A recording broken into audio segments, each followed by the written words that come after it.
আসসালামু আলাইকুম ওয়া রাহমাতুল্লাহি ওয়া বারাকাতুহু। আলহামদুলিল্লাহি রাব্বিল আলামিন ওয়াসসালাতু ওয়াসসালামু আলা সাইয়্যিদিল আমবিয়াই ওয়াল মুরসালিন ওয়া আলা আলিহি ওয়া আসহাবিহি আজমাইন। রাব্বিশ রাহ লি সাদরি ওয়া ইয়াসসির লি আমরি ওয়াহলুল উকদাতাম মিন লিসানি ইয়াফকাহু কওলি। আমিন ইয়া রাব্বিল আলামিন। সম্মানিত দর্শক ও শ্রোতা মণ্ডলী, আপনাদের সবাইকে স্বাগত জানাচ্ছি কোরআনুল কারীমের 25তম পারার সারমর্মে। সময় মাত্র 5 মিনিট, চলুন সরাসরি চলে যাই সারমর্মে। কোরআনুল কারীমের 25তম পারা জুজ 25 মূলত 3টি সূরা নিয়ে গঠিত। সূরা আশ-শুরা, আজ-যুখরুফ, আদ-দুখান এবং আল-জাসিয়ার কিছু অংশ। এই পারায় প্রধানত তাওহীদ নিয়ে কথা বলা হয়েছে। তাওহীদ হচ্ছে আল্লাহর একত্ববাদ। ওহী নিয়ে কথা বলা হয়েছে, নবীদের দাওয়াত, আখিরাত নিয়ে কথা বলা হয়েছে এবং অবিশ্বাসীদের পরিণতি সম্পর্কে আলোচনা করা হয়েছে। সূরা আশ-শুআরাতে কি এসেছে? এই সূরায় আল্লাহ তাআলা ওহী ও নবুয়তের গুরুত্ব, ঈমানদারদের গুণাবলী সম্পর্কে আলোকপাত করেছেন। মূল বিষয়বস্তু হচ্ছে এই সূরার আল্লাহ মানুষের কাছে ওহীর মাধ্যমে হিদায়াত পাঠান। আসমান ও জমিনের সবকিছু আল্লাহর মালিকানাধীন। নবীদের কাজ হচ্ছে মানুষের কাছে আল্লাহর বার্তা পৌঁছে দেওয়া।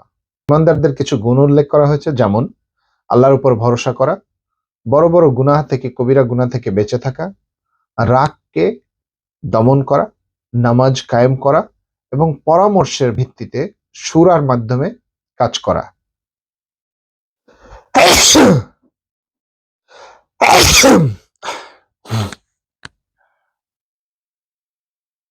অন্যায়ের বিরুদ্ধে প্রতিরোধ করা বৈধ, কিন্তু কাউকে ক্ষমা করা উত্তম। যারা আল্লাহর পথ থেকে মানুষকে ফিরিয়ে দেয় তাদের জন্য আখিরাতে কঠিন শাস্তি রয়েছে। এরপরে রয়েছে সূরা যুখরুফ। এই সূরায় মূলত শিরক ও কুসংস্কারের সমালোচনা করা হয়েছে। মূল বিষয়বস্তু হচ্ছে কোরআন আরবি ভাষায় নাজিল হয়েছে যাতে মানুষ বুঝতে পারে। মুশরিকরা ফেরেশতাদের আল্লাহর কন্যা বলে দাবি করত, এটা একটি সম্পূর্ণ মিথ্যা কথা, বানোয়াট মানুষের মিথ্যা একটা বর্ণনা। পৃথিবীর ধন সম্পদ, জাকজমক আল্লাহর কাছে কোনো মূল্য নেই।